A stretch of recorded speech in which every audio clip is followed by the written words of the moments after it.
tubes, and I totally forgot to film the intro for Aggro Jam while I was there in St. Louis. So number one, want to give a shout out to anybody that was involved in Aggro Jam, the sponsors, the hosts.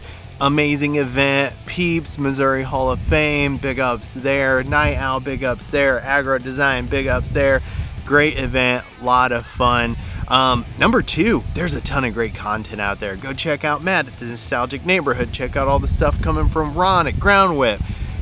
There's plenty of coverage of the event, but you might be wondering, what was everybody riding while they were there? Well, thankfully I got you covered on that.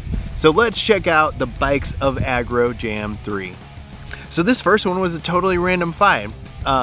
Random standard Dow, just chilling, looking great.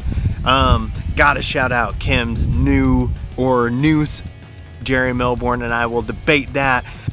Awesome bike. Yo, Mark the Other Maj, like I said last time I made a video, you gotta keep a close eye on his bike. Number one, relace the barred spokes in this kooky style. Number two, he's got the locking levers ready. Bearing pivot, man, these things are gonna be so nice. Get your hands on some, grip it, grab it. Gonna be some of the best levers on the market, trust. Oliver had his new Verse out there, just like me. That thing was looking solid in that black and purple colorway. What you're looking at here might be a prototype of the Bada Bling Ed Nussbaum's flatline frame from Sick Child. Look at these dollars. And the clear go, that's so rad. And another special one, this from Indy Armstrong. This is a PIR special. Be on the lookout, y'all. We are gonna be covering PIR in the very near future. I am working on it right now. Back from 2013, this is one of the originals. PIR has been around for a while, but this is an early one for sure. Double top tubes, really slamming bike. Indy's had it for a long time, and he rides that thing so good.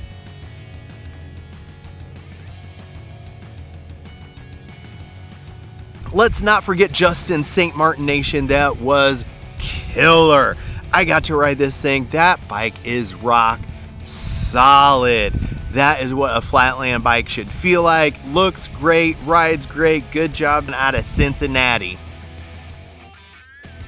And yo, King of the Ball Isaiah Jordan has had his V3 Autumn Blitz Autumn bars, dual front cables, just like Dom.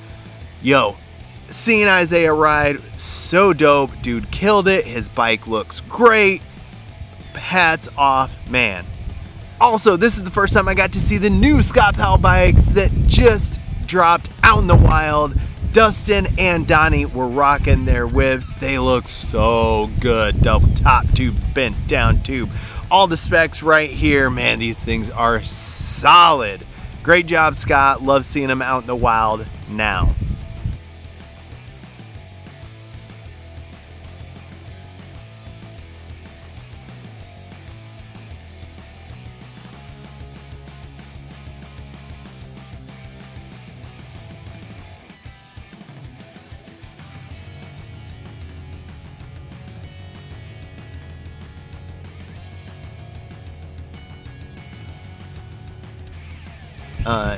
Number three, shout out to Zach. 93 Bikes, my guy doing up his own stuff. He has got a lot to say about this most recent creation. You guys might have remembered the first version, the pink bike that came out at Huff Jam in 2025. Now it's 2026, and Zach has a completely new custom built frame. Check it out, learn more here. What is up, Zach Dreiling? 93 Bikes. Yes. We got some shirts these days. Zach, tell me about 93 Bikes and what you got here. All right, so 93 Bikes, essentially just handmade 4130 chromoly bicycle frames and parts. Yep. So this is the second generation frame, and then the fourth generation bars and first generation forks. So let's start with the forks. all right, so these are the Rose forks. They're zero offset, zero bend, so they are all Miter joints, Yep. encapsulated dropouts that have like the Pac-Man feel on them, so they add some additional strength. And then I am running a traditional caliper, but with this caliper, I actually custom CNC machined a keyway into this so it keeps it straight. And then I have a female bolt going this way to set the tension, and then I have a small set screw going this way to set the pressure. So essentially it's pretty buttery smooth for that. So that's the rose forks. And then let's go to the bars before we jump on this beautiful frame. So these are the Agape bars V4. So they're about a 9-inch rise traditional.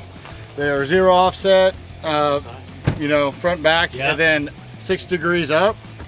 They have a built-in gyro top plate, and then they have a built-in dust cover. So the dust cover for your headset is actually integrated. I welded that all together and I put that there. So essentially all you have to do is slide your bars on. Jeez. So integrated gyro plate, integrated stem, integrated dust cover. Zach, there's more technology in those bars than come out in freaking the last 10 years. Those are rad. For sure. So then the frame. So this is the second version of the frame. I want to do something a little different. I wanted a bendy style frame. Yeah. But like I said, I only do miter joints. So starting up front, I captured this pierced tube, very much like an OG Essence frame. But then it gave me the opportunity to do internal routing through here, and there's actually a very small tube that connects from here to this top of this tube, and then it feeds through, and then it pops out here with custom cable guides that how I aligned these was I took a spoke and I put a spoke through here so that they're exactly aligned perfectly straight. So yeah, that's how I kind of did the brakes. The seat tube is to my exact height. Yeah. But this one is pivotal. I did get the pivotal guts from Mike Lard from Lard Cycles. Oh, nice. So he hooked them up there. Welded them in, nice. Yep, welded them in there. I did a little bit of silicon brazing this time, a little different technology for welding on the bottom bracket, so you see it's kind of smooth there. Just kind of messing around with that. And then, like I said, it's all sections, right? So I created the CAD, then I cut all these at different pie slices. Yep. And then I had a circumference to weld them all into there. I have 93 bikes engraved on the other side. Yep. That right there. And then yeah, we moved to the back. It's kind of, I love having platforms, so still a traditional London style platform. Yep. Had to put my nameplate on it, so it's my bike. We will know if anybody steals this because this is Zach's bike. And then 5/8 on the rear, 3/4 up top with a little baby gusset right there. Yeah. And then once again, the rear length is to my exact adjustment. So there is no adjustment on this frame. It's welded and pinned into the exact chain tension space. Yeah. Jeez. So yeah, it's a really complicated build, but it's really simple to take apart and put together. It stays in the exact specs that you want. Yeah. So yeah, this is it. Beautiful. Thank you, man. Well done. So much tech, so many great ideas, Zach. Love the front end, the mono tube. Love the bends. I think I remember you saying that the platform is angled in such a way to help you with decades. Yes. Like, just thoughtful design. Rad. What's next for 93 Bikes? So I'm gonna make a brakeless. I don't know if I'm gonna make a brakeless version of this, but I'm gonna do a brakeless version. Going to probably move away from the square tube and I'm probably gonna build like a mono tube that's out of multiple pieces.